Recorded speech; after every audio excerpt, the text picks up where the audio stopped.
Pronto, turma. Agora vamos aqui para o texto número 2. Nesse texto também você vai procurar identificar 10 probleminhas na construção dele, certo? Problemas de gramática, problemas de texto, envolvendo pontuação, redundância, tudo que você imaginar. Vamos analisar aqui, certo?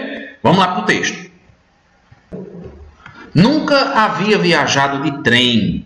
Tinha só 7 anos e a sensação de euforia se justificava pela idade.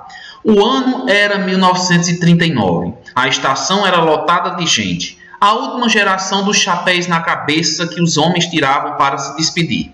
Essas despedidas eram um misto de saudade e lágrimas. Quando o apito apitava e as pessoas começavam a se mexer pela janelinha, o coração apertava mais e mais. A vontade de viajar diminuía e eu, sensível como era, esquecia a aventura e só queria mesmo era ficar. Então, da mesma maneira que você procedeu no texto anterior, vocês vão identificar 10 problemas de escrita ou o máximo que vocês conseguirem encontrar. Pausa o vídeo, tenta analisar direitinho, destaca aí, coloca aqui do lado e vamos para a correção. Primeira coisa que nós vamos observar aqui, gente, olha só. Deixa eu só colocar aqui a cor da caneta. Vocês vão ver aí o verbo haver. Nós temos um probleminha nesse verbo haver aí. Haver se escreve com H. Então, aqui nós temos o primeiro detalhezinho. Nunca havia viajado de trem. Ponto. Novamente, volto a chamar a atenção para a questão do ponto. Não tenho receio de utilizá-lo mesmo em frases pequenas. Muita gente colocaria uma vírgula aqui, mas veja que se eu juntar essas duas orações, supondo que há uma vírgula, ficaria o seguinte: nunca havia viajado de trem, tinha só 7 anos e a sensação, enfim. Percebam que na fala eu faço uma pausa que causa um certo estranhamento. Então, quando eu coloco o ponto, acabou-se esse problema, porque a frase apresenta uma entonação maior. Nunca havia viajado de trem. Fiz o ponto. Tinha só 7 anos e a sensação de euforia se justificava pela idade. Novamente, a entonação pede um ponto.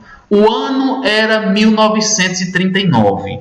Vejam frases curtas que representam flashes de uma situação que eu estou tentando apresentar para o meu leitor. Então, nessa tentativa de resumir tudo o que estava acontecendo, eu vou usando frases curtas, vou jogando ao meu leitor frases curtas para que ele possa assimilar melhor o ambiente e a época em que se encontrava o personagem. Eu posso até afirmar que essa é uma estratégia muito interessante para textos narrativos.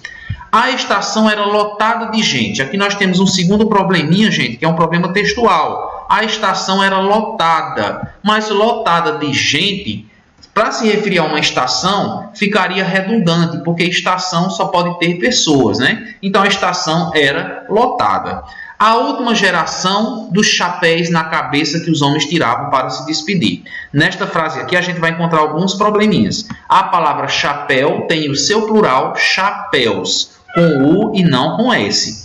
Esses chapéus na cabeça, você sabe que todos os chapéus são usados apenas na cabeça. Então não é necessário dizer que é na cabeça. Além de ter dito que é na cabeça, aqui ainda nós teríamos uma ambiguidade. Vejam. Os chapéus na cabeça que os homens tiravam para se despedir. Essa frase, da maneira como está exposta, dá a entender duas coisas. Eles tiravam o chapéu para se despedir ou eles tiravam a cabeça para se despedir. A geração dos chapéus na cabeça que os homens tiravam para se despedir. Então, causa um duplo sentido. Alguém pode até falar o seguinte: professor, mas é óbvio, é lógico que ninguém vai imaginar que a cabeça é retirada, até mesmo pela situação da história. Mesmo assim, em termos de escrita, uma escrita em que você pensa no seu interlocutor, você precisa tomar cuidado para evitar qualquer tipo de ambiguidade.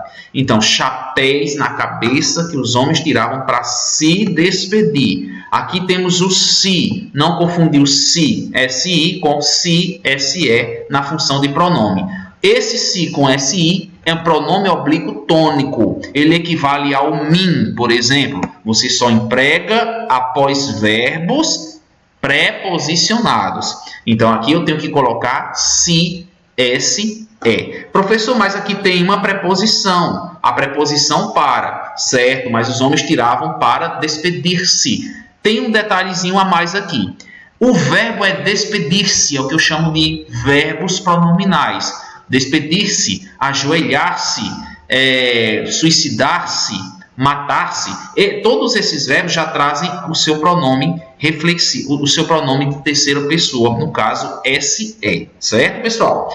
Essas despedidas eram um misto. Misto de mistura é com S e não com X. Um misto de saudade e lágrimas. Quando o apito apitava, o que é que nós vamos perceber aqui? Uma redundância, palavras cognatas numa mesma sequência. Apito, apitava, já fica algo bem lógico. O que é que poderia ser feito aqui? Uma reconstrução, substituindo uma dessas duas palavras, e nós vamos mostrar como ficou daqui a pouquinho, certo? E as pessoas começavam a se mexer pela janelinha. Identificou aqui mais um probleminha? Olha só, as pessoas, na verdade, elas começavam, já que o verbo deve concordar com o sujeito. Sujeito plural, o verbo também tem que estar no plural. Começavam a se mexer pela janelinha.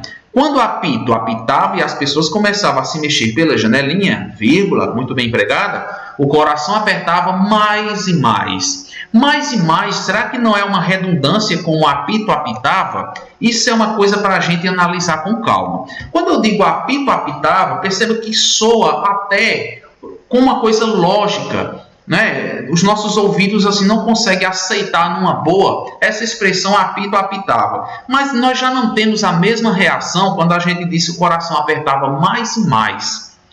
Então veja que essa questão de repetição de palavras está muito ligada à intenção do autor. Quando você diz que o coração apertava mais e mais, eu não vou entender como uma redundância, eu vou entender apenas como uma ênfase do coração que se apertava muito, né? Ficava muito apertado.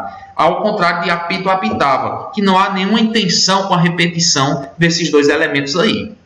Certo, pessoal? Obviamente, se eu estivesse fazendo uma dissertação no Enem, eu já pensaria diferente em relação a esse emprego de mais e mais. Porque em textos literários, nós temos certas licenças para escrever de tal forma que, numa dissertação, não seria aceitado. A vontade de viajar diminuía e eu, sensível como era, esqueci a aventura e só queria, olha aqui, que o verbo querer, né? Queria mesmo era ficar, certo?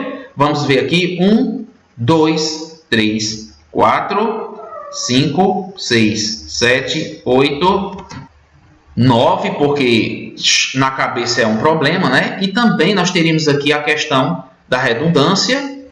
E, por último, o 10º erro aqui no verbo diminuir, porque aqui nós teríamos que ter um acento agudo, né? Diminuía. Esse i hiato precisaria estar separado com o acento agudo, certo, pessoal? Então é isso aí.